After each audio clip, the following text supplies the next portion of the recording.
former chairman of Reform, the head of DOGE. What a good job that is, Reform UK. Zia Yusuf. Zia, good afternoon, sir. How are you? Good afternoon. I'm very well. Wow. So there you were yesterday. Look at you now. You're looking slightly as if it's been a busy 24 hours, my friend. I get the feeling, and you'll tell me, I hope, the truth, but certainly from my views, and I'm talking personally from my point of view, that yesterday, love him or loathe him with Nigel Farage, I saw a man prepared to put his heart and soul on the line, to have the courage to put himself in the firing line, who answered questions unscripted from press journalists who had one thing that they wanted to achieve, didn't give an inch. And what I saw was a politician who served notice to his people, actually, that he not only listened to them, but he knew absolutely how bloody annoyed they are about what's going on with this country. Is that how you saw it? That's exactly what I saw. I was obviously up on stage with him, and really for the first time in decades, there's a politician, a political leader with a real vision for this country, with broad shoulders and the courage to actually listen to what people want, and then say that they are willing to take the appropriate action. Some people, basically the entire left-wing media establishment, have described the plan to deport illegal migrants from this country and secure our borders as, quote, draconian. Well, the United Kingdom is being invaded.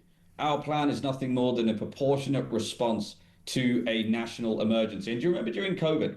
We heard from we kept hearing from that Tory government, from the political establishment. They kept saying, we'll do whatever it takes. Do you remember that? We'll do whatever it takes. We'll do whatever it takes.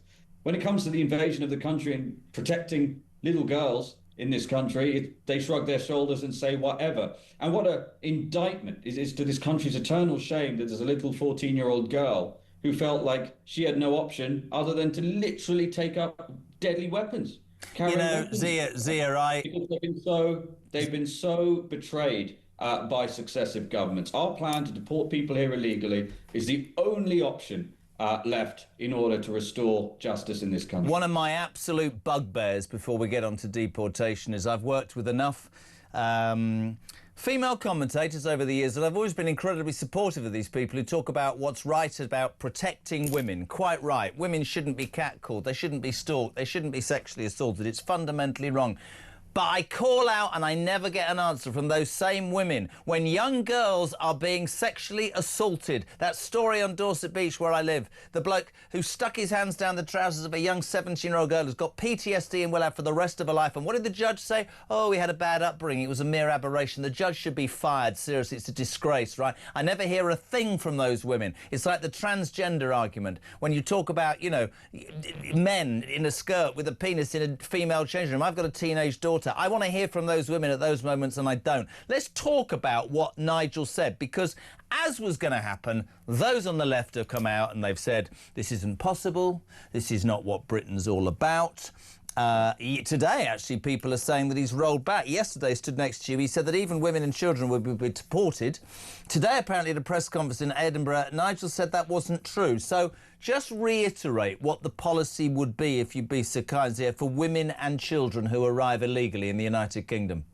But what a policy would be is to target the north of 650,000, minimum 650,000 men who are in this country illegally. That is where we would start, partly because it isn't the little girls who are here illegally in this country that young women, for example, are being terrorized by. So that's what we would start by doing.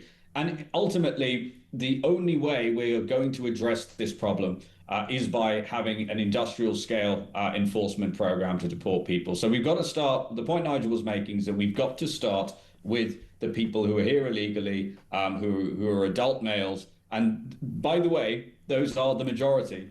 In many cases, it's the vast majority of those that are here. It's interesting to me because I've never understood that. You're far more intelligent than me, but when people arrive in my country and they say that I've escaped a war-torn country where, you know, me and my family are being bombed, I don't know if you're married, I'm not trying to pry, but if my wife and children were being bombed, I'd bring them with me. And also the first country I got to where I wasn't having a bomb land on my head, I'd stay there, which is part of the argument, isn't it? Because we're a soft touch. And I felt like yesterday we were seeing a politician, and, you know, I'm sure there will be critics, and that's absolutely acceptable. But I saw a politician who was saying we need to be strong. We need to protect surely the role of a government here is to protect first and foremost its own people, isn't it? Yeah, well, what a staggering thought. That the Times ran a headline that, you know, in repealing the Human Rights Act and introducing a British Bill of Rights, that British Bill of Rights would only apply to citizens of the United Kingdom and people here legally. And it was branded as, quote, two-tier, on the basis that it would prioritise British people over foreign people. And my response was, yes, absolutely.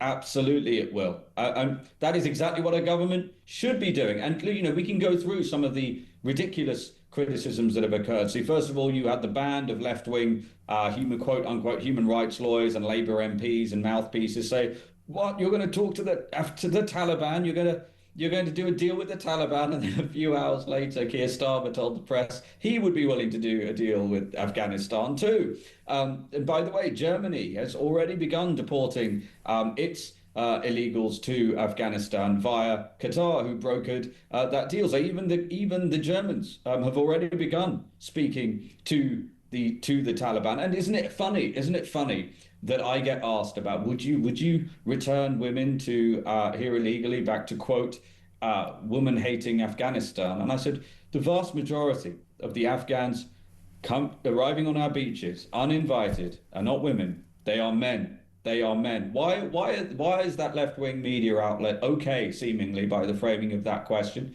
with British women and British young girls being subjected to undocumented... They won't answer that, Zia. You know it and I know it. They will not answer that question. If you, I said it to you 5 minutes ago, if you put to them that a bunch of Afghan men were brought into this country, 23,900 under darkness in unmarked planes, but they could, some of them reported to bring up to 20 family members with them. If you talk about some, by the way, sorry to interrupt, some the British government knew at the time had been kicked out of the Afghan army for sex offences. They knew that, and they smuggled them here anyway and slapped a super injunction. And I'm not sticking up ever for Starmer, but we have to look further back at the Tory government under Sunak and Johnson, and I think it's only fair and right. But there is absolutely no... I mean, it drives me insane how there is no debate or thought about the women and children in this country when these illegal men are dropped. And listen, you're a big noise. I just do this for a living. I tell the same story every day, and I'll continue. We have makeup artists here at Talk who came from Poland 20 years ago and built a business and employed girls and paid tax. I have a guy who picks me up at night who came with his dad from Bangladesh and his brother 40 years ago, and his dad sat him down and said, you respect this country, you pay your taxes, you employ people. These people, Zia Yusuf, are more appalled by illegal migration than I am, or as much as I am. That's what's wrong with this country. We've become a soft touch, and yesterday, hopefully, I don't know, we saw somebody, and you talked about broad shoulders. Has Nigel Farage any idea of what's coming in his direction in the next 4 years? Yeah, we do. We are prepared. They're going to throw everything at us that they can. I mean, there's really no precedent for this historically. No. You know, we've broken the two-party dominance that's been there for 100 years. We are 4 years away from a general election, unless the bond markets see to it otherwise. 4 years ahead of a general election, 7, 8, 9, 10 points clear, depending on the poll, of the government. So we're going to have an apparatus. We are going to have the entire government apparatus come after us. We're going to have the whole Tory establishment come after us. You know, the masters of the dark arts over there, with, you know, as they flee that sinking ship, are going to come after us too. But look, we're prepared. We're prepared. We knew what we were getting ourselves into. And Nigel has made crystal clear, we will not flinch. We will not apologise. We will do what is necessary to secure Britain's borders and make this a great country again. And it must be really interesting for you as well, having put your head on the parapet, and Nigel and Richard and all the people associated with. I mean, we woke up today to the news that pretty main figures within the Labour Party, Jack Straw, ex-Home Secretary, Sir David Blunkett as well, ex-Home Secretary, both saying today to Keir Starmer, you need to decouple, I hate that phrase, basically leave the ECHR. Who'd have thought that? ex-Home Secretaries. And that, to me, encapsulates how Nigel's stolen the lead, but also the problems that the other politicians have. Badenoch was saying earlier, you know, they've stolen all our ideas and we've got a KC in May. It's bloody September, and of course you've pulled off an absolute masterstroke, not just having me host your conference, but you've pulled off a masterstroke because you're a month ahead of the other parties, aren't you? So you'll be able to outline and lay out what you believe in before them, and that is going to garner interest, isn't it? Yeah, look, we've got a great team, and they have run rings. We have a tiny team by comparison to the Tories and obviously the government. They run rings around them. But ultimately, the reason why we are leading in the polls and we have surged and we are setting the agenda is because we are listening to the British people, A, and then B, being courageous enough to say this is what needs to be done, and then not bowing to a mob that tries to shout us down, who now have fundamentally lost the argument. And we are changing the weather. You know, I'll say this too. You know, Blunkett deported loads of people. Yeah. Yeah. Some people actually forget this. Blunkett, if Blunkett had been Home Secretary, he was much firmer. He deported people very, very quickly. So, look, this country has lost the thread. The political establishment over the last couple of decades has lost the thread as to what a sovereign nation is supposed to be. If you don't have borders, you do not have a country. And, you know, sometimes we're asked about the minutiae of the costs in our plans. How can Britain not afford to do this? How can we afford not to do this? No, I agree. I mean, what we told yesterday, at least on asylum and illegal migration, that will be hundreds of billions of pounds over the coming decades if these people are allowed to get indefinite leave to remain and then go on to welfare and then on to state pensions. I could pay for your costs within 5 minutes. I'd just cancel wind farms and frack. I mean, it's beyond me that every part of anything that would make this country financially stable is underneath the ground, for Christ's sake. Earlier, Nick Thomas Simmons, the Paymaster General, had this to say about your boss, Nigel Farage. Have a look at this here. I wouldn't describe him as having outlined plans. I mean, Reform promised 4 months ago a comprehensive, detailed plan. I think we can safely say we are still waiting for it. We've heard about detention from Nigel Farage. He won't tell you where. He won't tell you about his plans for women and children who come here. But in addition to that, I heard Nigel Farage yesterday saying that he is going to negotiate with hostile regimes. He can't even negotiate the politics of a parliamentary party that could fit in the back of a taxi. It's interesting, that comment. Your response to that, Zia? Well, number one, isn't it interesting that since in the 24 hours since we announced our plan, both Rwanda and the Taliban have told the press, yeah, we would work with Prime Minister Nigel Farage to do a deal. So I tweeted earlier that the No We Can't Brigade will be absolutely furious about that. And I'll tell you why we're not going to name all of the locations. I will tell you why. Because there's more than enough time for Labour to do what we know that they will do, which is to sell off that land, most likely to some sort of developer who's going to turn it into an abominable solar farm or something like that. Look, there's 100,000 square miles of land mass in this country. We need less than 1/3 of a square mile to detain these illegal migrants. We will get it done. I always want to ask questions that I know my viewers and listeners would want to ask. One of the big things yesterday, apart from where would the detention centres would be, was about the House of Lords and how this has become a sort of body that seems to go against, almost everything that an elected government. And lots of people were texting Zia and were saying, look, we buy his enthusiasm, but we've heard forever about the blob. We've heard about institutionalised, the mainstream media, the House of Lords. People were saying to me, it's great to say the will of the people, but what makes Reform and Nigel Farage convinced that they can do something that seemingly several last governments haven't? Have they not had the stomach for it? What's your answer to that one? No, look, we have already begun a massive body of work to ensure that Nigel's first 100 days as Prime Minister are the most transformative of any Prime Minister in this country, because, my Lord, we're going to need it. We are going to need it. So what I will say is the same determinism that has gotten us to where we are as a third party to break the stranglehold of the two old parties and be setting the agenda in the way that we are, is going to be applied to a big body of work to ensure that we're not even going to rely. The interesting thing is, under our unwritten constitution, there is a principle which says that if something is in a party's manifesto, the Lords are just supposed to wave it through. We are not relying on them doing that because the Lords has basically been a patronage program. It's been a loyalty program for donors to the Tories and Labour for decades now. So all I can say is this.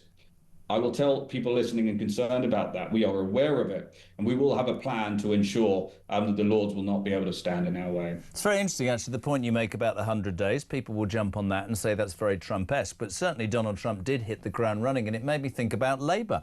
I think most people in the United Kingdom believed or knew for the last 18 months or 2 years that the Tories were toast.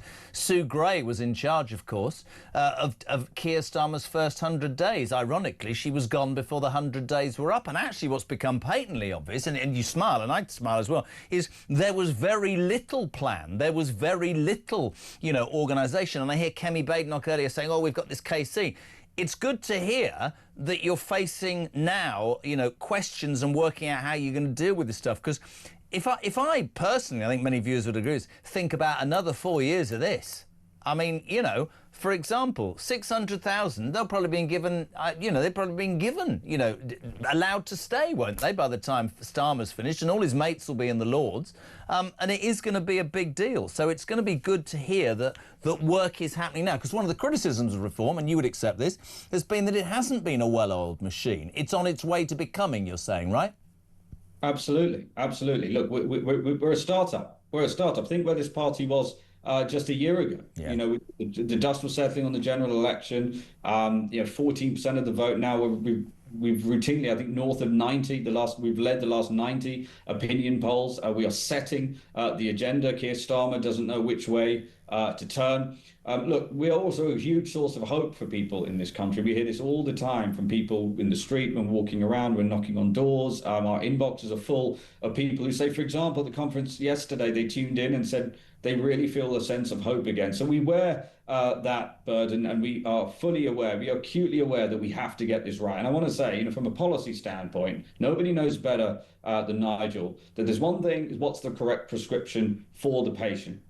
The other thing is how do you get the patient to take the medicine? How do you take on the blob? How do you get a no doubt insolent and obstructive civil service to do what needs to get done? How do you get the Lords to actually not trample the Constitution and delay the will of the people? So that's why we're going to be, that's why, by the way, we're laying this plan out years before a general election, because we want to make sure we have a mandate for these transformative things. And if we have that mandate, if the British people see fit to give Nigel that mandate, we will deliver for them. I mean, that would be an earthquake. I want to congratulate you on one thing. Please pass this on to Nigel. I thought it was astonishing that you could stand on stage for almost 2 hours in front of the biggest Union Jack that I've ever seen, and a council or the police didn't arrive to take it down, my friend. Do you know what I mean?